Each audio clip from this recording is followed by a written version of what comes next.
Hi, I'm Tori, and I'm here to show you group 3. You are the surface water hydrologist. We're going to look at stream flow, snowpack, and reservoir levels for the drought activity.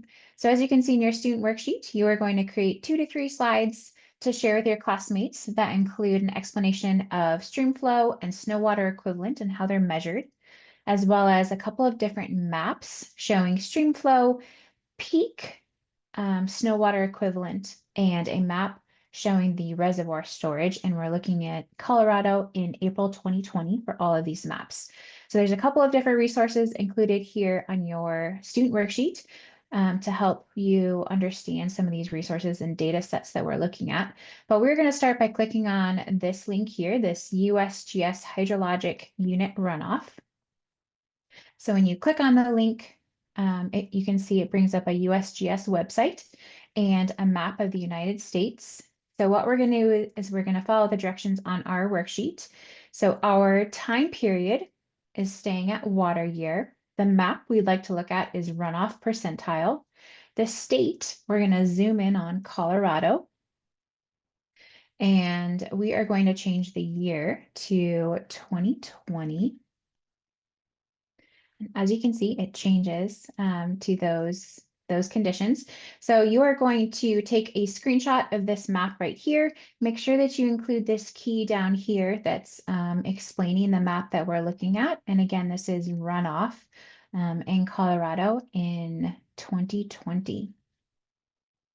All right, that is step 1. So step 2, we're going to look at snow water equivalent by NRCS. So what you're going to do is you're going to again click on the link provided, and it brings up a Natural Resource Conservation Service data set.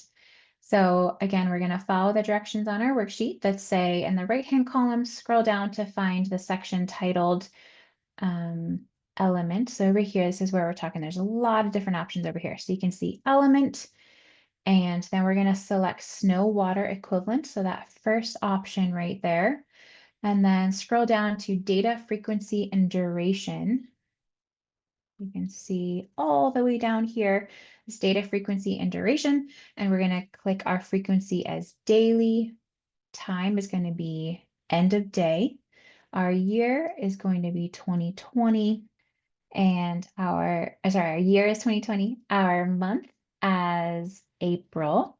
And then our day, we're going to choose the middle of the month, so April 15th. And we're going to just ignore the rest of these fields down here.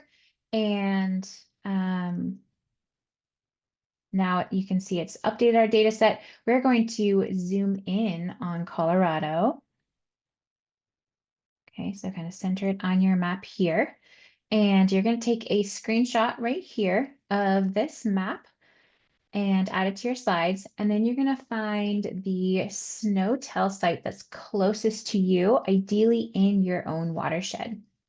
So if you kind of click down here, you can see these different, again, just hover your mouse over the different colored circles showing the snow water equivalent percents. And you can see our key in the bottom left-hand corner over here as well. So be sure that you include the key in your slide so you can interpret this data set. And you can click on any of these that's closest to you. So again, when you click on it, it brings up a little bit more information as well. So you can see another graph pop up. And you are going to look for the percentile or POR. Right here, you can see these POR and add it to your slide as well. Okay, so that is our snow water equivalent map. And then for the next part, what we're going to do is we're going to go back to our student worksheet, and we're going to look at that reservoir storage map. So you're going to click on this other link. Again, this is another Natural Resource Conservation Service map. So very similar to what we were looking at before, but you can see it looks a little bit different because now we're looking at reservoir storage. So again, over here under the menu on the right-hand side under elements, now we're going to look at reservoir storage. So if you look down here, you're going to click reservoir storage. And then we're going to scroll down just like we did before, and we're going to input under date, frequency, and duration. We're going to change our year to 2020, the month to April, and we're going to do the middle of the month because remember, we're looking at about April 15th, 2020. Then again, we're going to zoom in on Colorado here. Kind of center it in the middle of your map. You're going to take a screenshot of this map showing Colorado. Again, be sure to get the key in your map as well.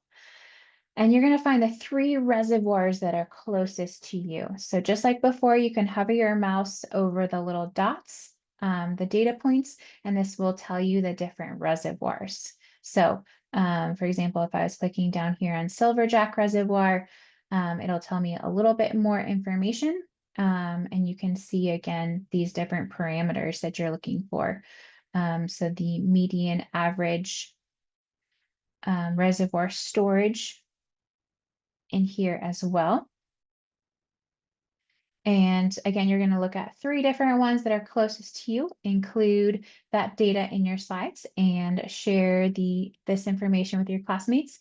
And make sure that you reflect on these numbers and think about what's interesting or surprising or stands out as being significant to you. All right, that wraps up part 3 or group 3. Thank you.